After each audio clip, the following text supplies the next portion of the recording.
In New York State, child support is typically supposed to cover the basic food, shelter, and clothing for a child.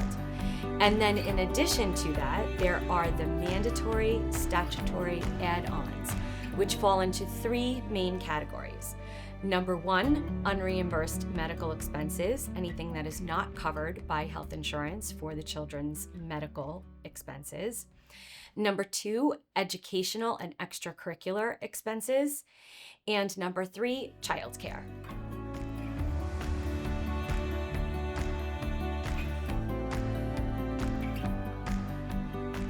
With respect to the expenses for the children, mediation and collaborative can be the perfect way to come to a solution that makes sense for your family and helps you to meet your children's needs.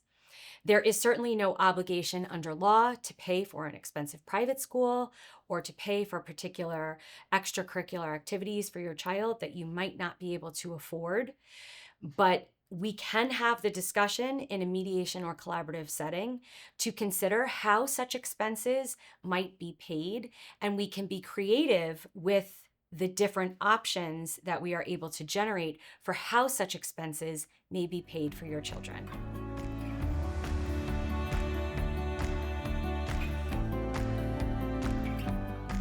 An example of an unforeseen change in circumstances that may warrant a modification of child support would be the example of if a parent was laid off or lost their job. It also may be considered an unforeseen change in circumstances if a party wins the lottery and suddenly their income is dramatically different than it was when they first entered into a settlement agreement.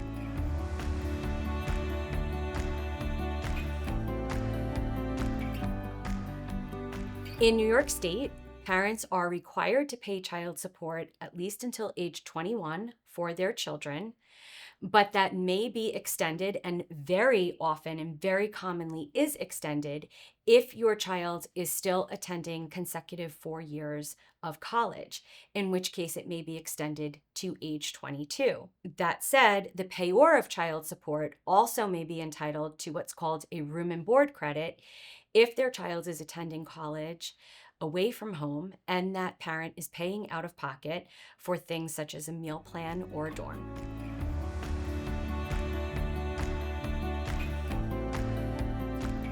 If a parent is failing to pay child support that is court ordered in New York State, then the payee spouse could have to go back for an enforcement petition against the other parent who is no longer paying child support. There may be ways for a court to order a garnishment of wages or to have assets held back in order to make that payment.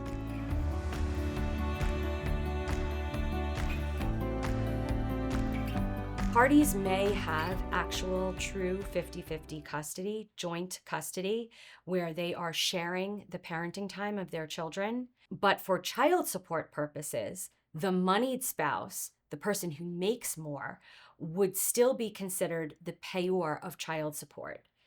And the calculator under New York state law would account for that and give a specific amount of child support that could still have to be paid even if two parties are sharing custody.